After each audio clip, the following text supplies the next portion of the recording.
the doctors tell us that we should take it, I'll be the first in line to take it. Absolutely. But if Donald Trump tells us that we should take it, I'm not taking it. Senator, I just ask you, stop playing politics with people's lives. Now at 11, head-to-head in their first and only face-off. The VP candidates spar over the nation's pandemic response just days after the president's diagnosis.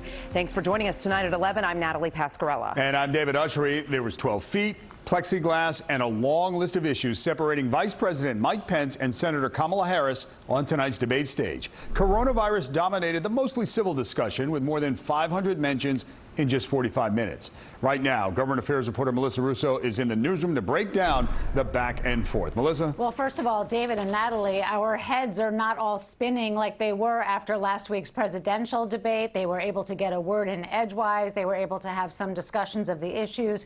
The pandemic, however, was very clearly in the background and the foreground of this debate, setting the tone from the outset. From the plexiglass barriers to the president's diagnosis, the coronavirus was center stage tonight. On January 28th, the vice president and the president were informed about the nature of this pandemic. They were informed that it's lethal in consequence, that it is airborne. Vice President Mike Pence smooth on the defensive and delivering a rosy version of events. From the very first day, President Donald Trump has put the health of America first. But from his role as chair of the coronavirus task force to his front row seat at that apparent super spreader Rose Garden event, Vice President Pence was questioned. How can he expect the American people to follow safety guidelines when the people in the White House don't? Many of the people who were at that event, Susan, actually were tested for coronavirus. And it was an outdoor event, which all of our scientists regularly and routinely advise.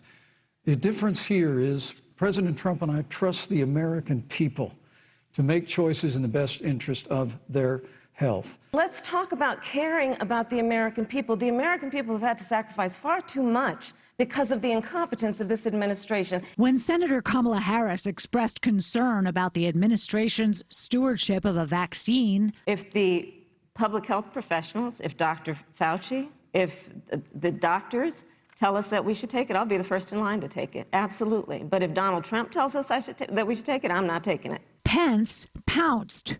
Stop playing politics with people's lives. The reality is that we will have a vaccine, we believe, before the end of this year. And it will have the capacity to save countless American lives. And your continuous undermining of confidence in a vaccine is it's just unacceptable. On the subject of Supreme Court nominee Amy Coney Barrett, we hope she gets a fair hearing. And we particularly hope that we don't see the kind of attacks on her Christian faith that we saw before.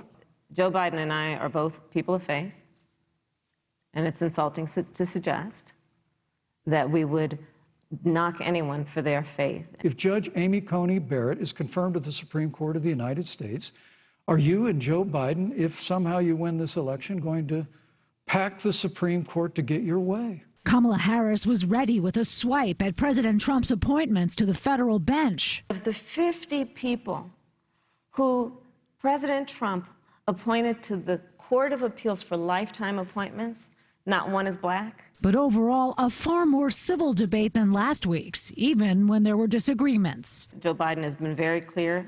He will not raise taxes on anybody who makes less than $400,000 a year. He said he's going to repeal the Trump tax cuts. Mr. Vice President, I'm speaking. Well, wait. I'm speaking. Finally, how could you miss that fly that landed on Mike Pence's head and sat there for 2 minutes while the two debated race relations and law enforcement? That fly sitting on Mike Pence's head, perhaps a sign of his steady delivery. Both candidates keeping their cool tonight. President Trump tweeted during the debate that his vice president was doing great and that Harris was a gaffe machine. But President Trump, still recovering from coronavirus at the White House tonight and perhaps not satisfied to let Pence have the last word, scheduled a phone call for tonight with the press, perhaps to put his own spin on tonight's debate. David? Melissa Russo giving us an overview. Thank you, Melissa. And we want to remind you that time is running out to register to vote. In New York, the deadline is Friday. In New Jersey, it's October 13th.